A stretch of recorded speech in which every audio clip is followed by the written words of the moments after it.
ಇನ್ ಯಾವುದೇ ಕಾರಣಕ್ಕೂ revenue ಪ್ಲಾಟ್ಗಳು register ಇನ್ನು ಮೇಲೆ ಆಗೋದಿಲ್ಲ. ಇನ್ಮೇಲೆ ಆಗಲ್ಲ. ಆಗೋದಿಲ್ಲ. ಇದನ್ನ ನಿಲ್ಸಿದೀವಿ ನಾವೀಗ. ಇನ್ನು ಮೇಲೆ ಇಲ್ಲಿಗಲ್ ಲೇಔಟ್ಗಳನ್ನ ಬಂದ್ ಮಾಡಿದ್ದೇವೆ. ಈಗ ಒಂದ್ಸತಿ ಇಲ್ಲಿಗಲ್ ಸೈಟ್ಗಳಿಗೆ ನಾನು ಬಿಟ್ರೆ ಎಲ್ಲಾ ಭ್ರಷ್ಟಾಚಾರಕ್ಕೆ ಅದೇ ಮೂಲನೇ.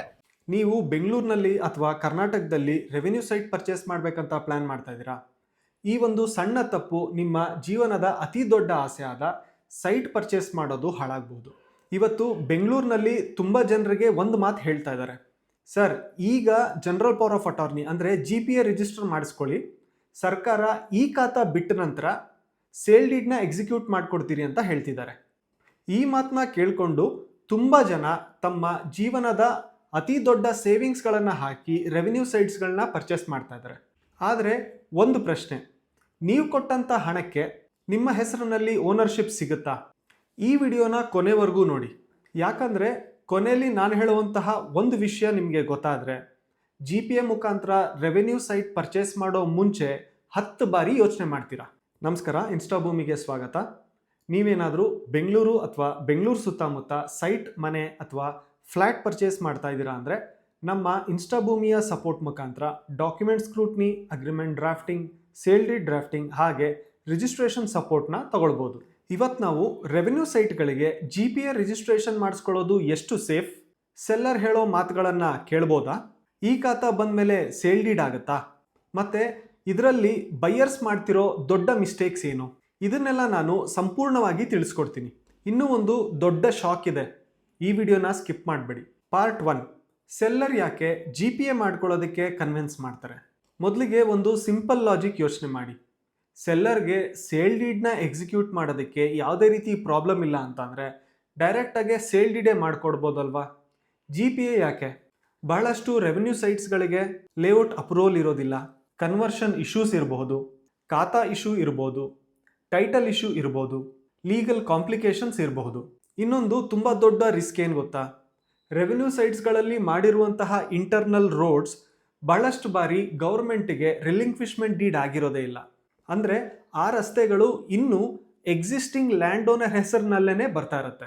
ಅಂದರೆ ಮುಂದೆ ಯಾವತ್ತಾದರೂ ಲ್ಯಾಂಡ್ ಡಿಸ್ಪ್ಯೂಟ್ಸ್ ಆದರೆ, ಓನರ್ ಮನ್ಸು ಬದಲಾಯಿಸಿದ್ರೆ ಅಥವಾ ಓನರಿನ ಫ್ಯಾಮಿಲಿ ಮೆಂಬರ್ಸ್ ಅವರದೇ ಆಸ್ತಿ ಆಗಿರೋದ್ರಿಂದ ಮುಂದೆ ಯಾವಾಗಾದರೂ ಆ ರೋಡ್ಗಳು ಇನ್ನೂ ಎಕ್ಸಿಸ್ಟಿಂಗ್ ಲ್ಯಾಂಡ್ ಓನರ್ ಹೆಸರಿನಲ್ಲೇ ಇದೆ ಅಂತ ಹೇಳಿ ಆ ರೋಡ್ಗಳನ್ನು ಬ್ಲಾಕ್ ಮಾಡ್ಬೋದು. ಆ ಲೇಔಟ್ನಲ್ಲಿ ನಿಮ್ಮ ಸೈಟ್ ಇದ್ರೂ ಕೂಡ ರೋಡ್ ಬ್ಲಾಕ್ಸ್ ಆದರೆ ಮತ್ತೆ ಸಿವಿಲ್ ಇಶ್ಯೂ ಆಗುತ್ತೆ. ಅದಕ್ಕೆ ಸೆಲ್ಲರ್ ಹೇಳೋ ಮಾತು, ಸರ್ ಈಗ GPA ಮಾಡ್ಕೊಳ್ಳಿ, ಮುಂದೆ ಸೇಲ್ ಡೀಡ್ ಮಾಡಿಕೊಡ್ತೀರಿ ಅಂತ ಅಂತಾರೆ. ಆದರೆ ಆ ಮುಂದೆ ಅನ್ನೋದು ಯಾವಾಗ? 1 ತಿಂಗಳ, 1 ವರ್ಷನ, 5 ವರ್ಷನ, ಅಥವಾ ಯಾವಾಗತ್ತೆ ಅನ್ನೋ ಪ್ರಶ್ನೆಗೆ ಸೆಲ್ಲರ್ ಬಳಿ ಉತ್ತರನೇ ಇರೋದಿಲ್ಲ. ಪಾರ್ಟ್ 2, ಈ ಖಾತಾ ಹೆಸರಿನಲ್ಲಿ ನಡೆಯುತ್ತಿರುವ ಟ್ರ್ಯಾಪ್. ಇತ್ತೀಚೆಗೆ ಎಲ್ಲೆಡೆ ಒಂದೇ ಮಾತು, ಈ ಖಾತಾ ಬಂದ ತಕ್ಷಣ ಸೇಲ್ ಡೀಡ್ ಮಾಡಿಕೊಡ್ತೀರಿ ಅಂತ ಹೇಳ್ತಾ ಇದ್ದಾರೆ. ಹಾಗಾದರೆ ಅವ್ರಿಗೆಲ್ಲ ಒಂದೇ ಪ್ರಶ್ನೆ, ಗೌರ್ಮೆಂಟ್ ಯಾವಾಗ ಮಾಡಿಕೊಡುತ್ತೆ, ಯಾರಿಗೆ ಮಾಡಿಕೊಡ್ತಾರೆ, ಯಾವ ಟರ್ಮ್ಸ್ ಆ್ಯಂಡ್ ಕಂಡೀಷನಲ್ಲಿ ಮಾಡಿಕೊಡ್ತಾರೆ, ಇದು ಸೆಲ್ಲರ್ಗೆ ಗೊತ್ತಾ? ಇಲ್ಲ, ಬೈಯರ್ಸ್ಗೂ ಗೊತ್ತಿಲ್ಲ. ಹಾಗಾದರೆ ಇಂಥ ಫ್ಯೂಚರ್ ಪ್ರಾಮಿಸ್ನ ನಂಬಿ ನಿಮ್ಮ ಲೈಫ್ ಟೈಮ್ ಸೇವಿಂಗ್ಸ್ ಆದಂತಹ ಲಕ್ಷಾಂತರ ರೂಪಾಯಿನ ಕೊಡೋದು ಎಷ್ಟು ಸೇಫ್ ಆಗುತ್ತೆ?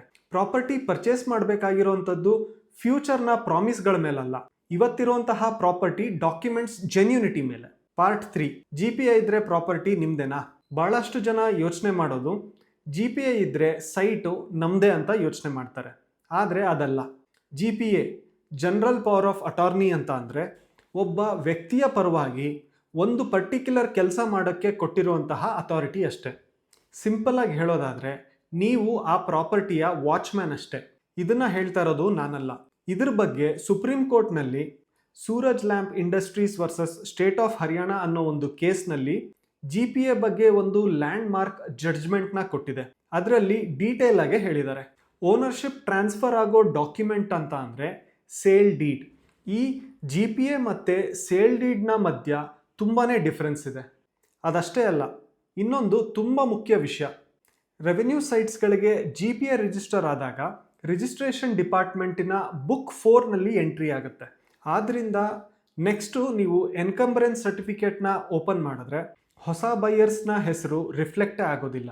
ECನ ತೆಗೆದು ನೋಡಿದ್ರೆ ಇನ್ನೂ ಒರಿಜಿನಲ್ ಲ್ಯಾಂಡ್ ಓನರ್ ಹೆಸರಿನಲ್ಲೇ ಇರುವಂತಹ ಚಾನ್ಸಸ್ ಇರುತ್ತೆ. ಇದಕ್ಕಿಂತ ಇನ್ನೂ ದೊಡ್ಡ ರಿಸ್ಕ್ ಏನಂತ ಅಂದರೆ ಆ ರೆವಿನ್ಯೂ ಲ್ಯಾಂಡ್ RTC ಅಂದರೆ ಪಾಣಿನಲ್ಲೂ ಕೂಡ ಎಕ್ಸಿಸ್ಟಿಂಗ್ ಲ್ಯಾಂಡ್ ಓನರ್ ಹೆಸರಿನಲ್ಲೇ ಬರೋದ್ರಿಂದ ಫ್ಯೂಚರ್ನಲ್ಲಿ ಆ ಎಕ್ಸಿಸ್ಟಿಂಗ್ ಲ್ಯಾಂಡ್ ಓನರ್ ಥರ್ಡ್ ಪಾರ್ಟಿಗೆ ಕಂಪ್ಲೀಟ್ ಲ್ಯಾಂಡನ್ನು ಸೇಲ್ ಮಾಡುವಂತಹ ಚಾನ್ಸಸ್ ಇರುತ್ತೆ. ಆಗ ಈ ರೆವೆನ್ಯೂ ಸೈಟ್ ಬೈಯರ್ಸಿಗೆ ಅವರ ಹಕ್ಕುಗಳನ್ನು ಪ್ರೂವ್ ಮಾಡೋದಕ್ಕೆ ಮತ್ತೆ ಲೀಗಲ್ ಫೈಟ್ ಮಾಡಬೇಕಂತಹ ಪರಿಸ್ಥಿತಿ ಕೂಡ ಬರುತ್ತೆ.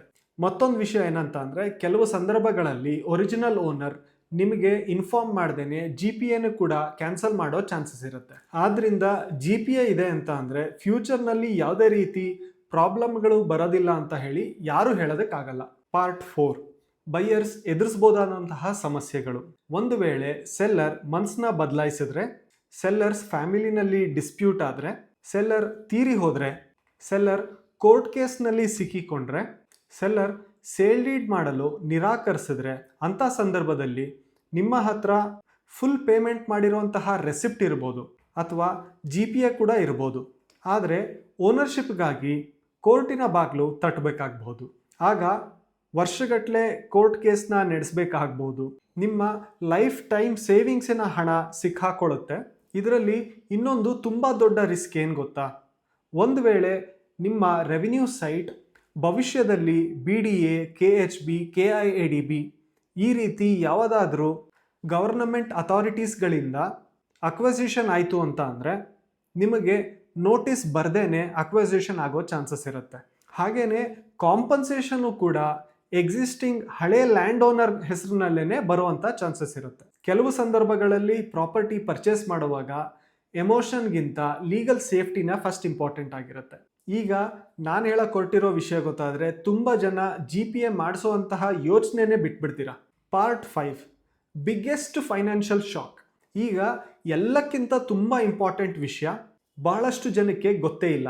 ನೀವು GPA ರಿಜಿಸ್ಟರ್ ಮಾಡಿಸುವಾಗ ಗೌರ್ಮೆಂಟಿಗೆ ಫುಲ್ ಸ್ಟ್ಯಾಂಪ್ ಡ್ಯೂಟಿನ ಕೊಟ್ಟಿರ್ತೀರ, ರಿಜಿಸ್ಟ್ರೇಷನ್ ಚಾರ್ಜಸ್ನ ಪೇ ಮಾಡಿರ್ತೀರ. ಅದಾದಮೇಲೆ ನಾಳೆ ಸೇಲ್ ಡೀಡ್ ಮಾಡಿಸೋ ಸಮಯ ಬಂದಾಗ ಮತ್ತೆ ಸ್ಟ್ಯಾಂಪ್ ಡ್ಯೂಟಿ ಪೇ ಮಾಡಬೇಕು, ಮತ್ತೆ ರಿಜಿಸ್ಟ್ರೇಷನ್ ಪೇ ಮಾಡಬೇಕಾಗತ್ತೆ.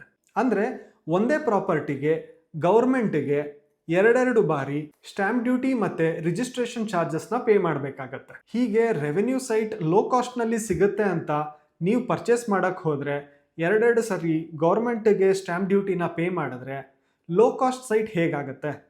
ಅದ್ರ ಬದಲಾಗಿ ಒಂದು ಪ್ಲ್ಯಾನ್ ಅಪ್ರೂವಲ್ ಇರುವಂತಹ ಲೇಔಟ್ನಲ್ಲಿ ಸೈಟ್ ಪರ್ಚೇಸ್ ಮಾಡ್ಬೋದಲ್ವಾ?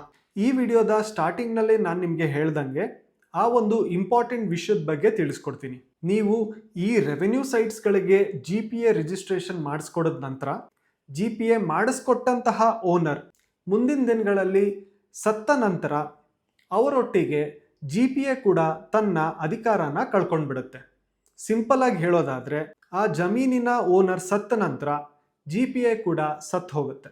ಅದಷ್ಟೇ ಅಲ್ಲದೆ ನಮ್ಮ ಕರ್ನಾಟಕ ಸರ್ಕಾರ ರಿಜಿಸ್ಟ್ರೇಷನ್ ಆ್ಯಕ್ಟ್ ಸೆಕ್ಷನ್ 17ಗೆ ಹೊಸ ಅಮೆಂಡ್ಮೆಂಟ್ನ ತಗೊಂಡು ಬಂದಿದೆ. ಅದರ ಅಡಿನಲ್ಲಿ ಯಾವುದೇ ರೀತಿಯಾದಂತಹ ಪವರ್ ಆಫ್ ಅಟಾರ್ನಿನ ಕಂಪಲ್ಸರಿ ರಿಜಿಸ್ಟರ್ ಮಾಡಲೇಬೇಕು.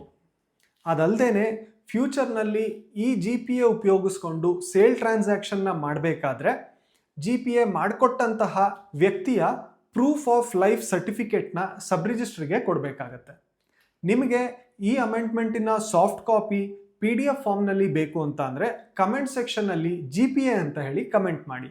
ಸೊ ಫೈನಲಿ ರೆವಿನ್ಯೂ ಸೈಟ್ ಕಡಿಮೆ ಬೆಲೆಗೆ ಸಿಗ್ತಾ ಇದೆ ಅಂತ ಅಂದರೆ ಅದು ಒಳ್ಳೆ ಡೀಲ್ ಅಂತ ಅರ್ಥ ಅಲ್ಲ. ಸೆಲ್ಲರ್ ಹೇಳೋ ಹಾಗೆ ಮುಂದಿನ ದಿನಗಳಲ್ಲಿ ಸೇಲ್ ಡೀಡ್ ಮಾಡಿಕೊಡ್ತೀರಿ ಅಥವಾ ಈ ಖಾತಾ ಬಂದ ಮೇಲೆ ಸೇಲ್ ಡೀಡ್ ಮಾಡಿಕೊಡ್ತೀರಿ ಅನ್ನೋ ಮಾತಿನ ಮೇಲೆ ನಿಮ್ಮ ಜೀವನದ ಅತಿ ದೊಡ್ಡ ಸೇವಿಂಗ್ಸ್ಗಳನ್ನು ರಿಸ್ಕಲ್ಲಿ ಇಡಕ್ಕೆ ಹೋಗಬೇಡಿ.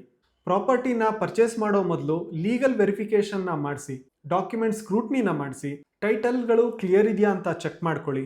ಒಂದು ಲೀಗಲ್ ಒಪಿನಿಯನ್ಗಾಗಿ ನೀವು ಖರ್ಚು ಮಾಡುವಂತಹ ಕೆಲವೇ ಸಾವಿರಾರು ರೂಪಾಯಿಗಳು ಮುಂದೆ ಆಗುವಂತಹ ದೊಡ್ಡ ಲಾಸ್ಗಳನ್ನು ತಪ್ಪಿಸಬಹುದು. ಸೊ ಈ ವಿಡಿಯೋ ನಿಮಗೆ ಉಪಯುಕ್ತವಾಗಿದೆ ಅಂತ ಅಂದರೆ ನಮ್ಮ ಎಫರ್ಟಿಗೆ ಒಂದು ಲೈಕ್ ಮಾಡಿ. ಹಾಗೆ ಮುಂದಿನ ದಿನಗಳಲ್ಲಿ ನಿಮ್ಮ ಫ್ರೆಂಡ್ಸ್, ಫ್ಯಾಮಿಲಿ ಪ್ರಾಪರ್ಟಿ ಪರ್ಚೇಸ್ ಮಾಡಬೇಕಂತ ಪ್ಲ್ಯಾನ್ ಮಾಡ್ತಾ ಇರೋರಿಗೆ ಈ ವಿಡಿಯೋನ ಶೇರ್ ಮಾಡೋದನ್ನು ಮರಿಬೇಡಿ. ಹೀಗೆ ಇದೇ ರೀತಿ ಇನ್ಫಾರ್ಮೇಟಿವ್ ವಿಡಿಯೋಸ್ಗಳಿಗಾಗಿ ಇನ್ಸ್ಟಾಭೂಮಿ ಚಾನಲ್ನ ಸಬ್ಸ್ಕ್ರೈಬ್ ಮಾಡಿ, ಹಾಗೆ ಫಾಲೋ ಮಾಡಿ. Thank you.